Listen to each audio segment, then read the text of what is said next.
All right, let's dive right into one of the most mind-bending philosophical paradoxes in human history, the tension between predestination and free will. I mean, think about it.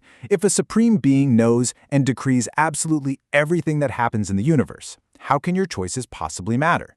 Are we truly the authors of our own actions, or are we just playing out a script that was written before the dawn of time?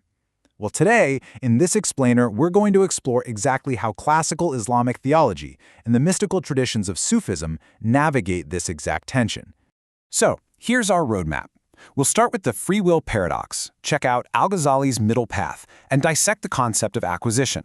Then, we'll move into the dance of divine love, and finally, look at intentions and cosmic destiny. Section 1. The free will paradox, the fundamental historical tension.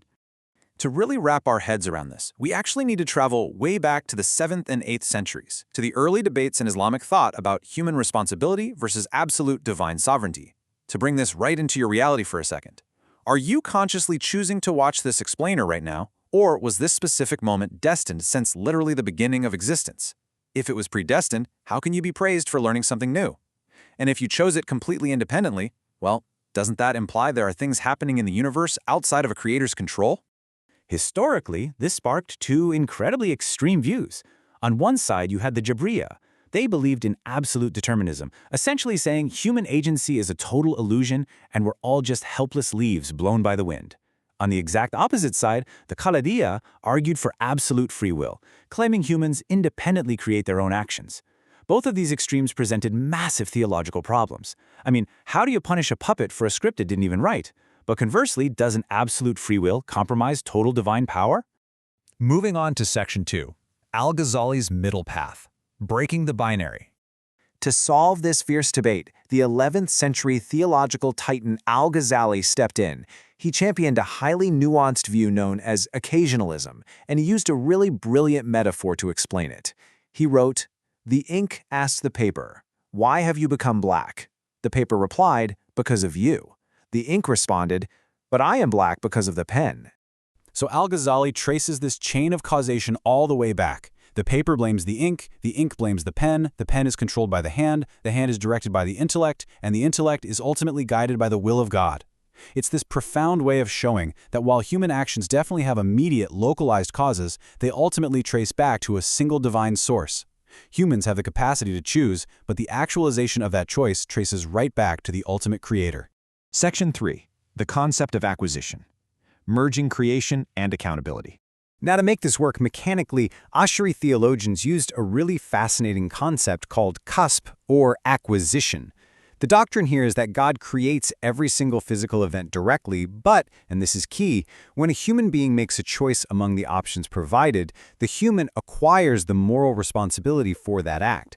You don't create the physics of the action out of nothing. Rather, you claim ownership of it through your intention. So it happens in 3 precise steps. First, the human intends an action. Second, God creates the will within them. And third, God brings the actual external event into existence. As our sources point out, humans really only have the power to decide between the given possibilities that are already created, but that decision is entirely enough to attribute moral accountability. Okay, think of it kind of like this. Your intention is like pressing a button. You make the conscious choice to press it, but that button only actually works and the machine only turns on if the cosmic electricity, God's creative power, is actively flowing through it. Your will is absolutely real, but the action is only realized if permitted. Section 4. The dance of divine love, Sufism and the oneness of being. All right, this is where we shift gears from those strict scholastic mechanics into the expansive, incredibly poetic realm of mysticism. Contemporary academic analyses are still actively dissecting how figures like the great mystic Ibn Arabi reframe this entire debate. He completely moved away from scholastic rules about who creates which act and instead focused entirely on the fundamental nature of existence itself. He championed a concept called wahdat al-wujud, or the oneness of being. In this Sufi framework, human choice isn't some separate, competing force pushing back against God's destiny. No, instead, your choice is a localized, highly specific manifestation of the divine decree itself. The existential power of an act belongs to God, while the determinative aspect, like the specific moral direction it takes, is shaped by your eternal essence. For Sufis, you don't solve this paradox with logical arguments or by debating the physics of acquisition. You solve it through spiritual experience.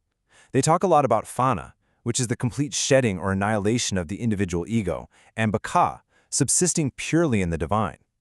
When a seeker sheds their ego, they realize there was never actually a competing will to begin with. The whole illusion of a separate, rebellious self simply dissolves.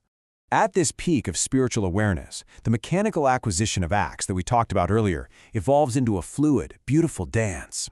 The will of the lover, the human, and the beloved, the divine, align perfectly. It's no longer a tug-of-war between destiny and free will. It becomes a unified state of profound divine love. And that brings us to Section 5, Intentions and Cosmic Destiny, applying the middle path. So, what does this all mean? How do we bring these lofty cosmic concepts back down to earth and apply them to your daily mindset? Well, the sources point to a highly practical middle path. First, there's that famous prophetic saying, "Tie your camel, then trust in God." You exert your absolute best effort, utilizing the free agency you've been given, but you gracefully trust the ultimate result of the universe. Second, remember that intention is the literal soul of action. You don't control the final outcome, but you do possess total ownership of your intent. You act actively and righteously, while remaining completely patient with whatever falls outside your control. You know, when I was reading through these sources, this one specific piece of advice from Al-Ghazali really jumped out at me because it perfectly balances everything.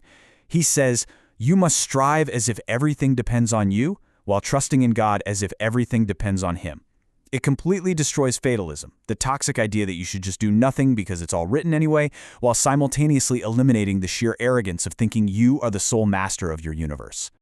Which brings us to our final thought.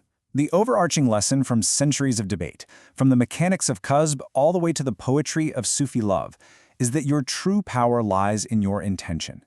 You are part of a grand cosmic flow of electricity, but you absolutely get to choose when to press the button. So if your intention is the only thing that's truly yours, how are you going to use it today? Thanks for exploring this explainer with us. Keep learning, keep questioning, and definitely focus on those intentions.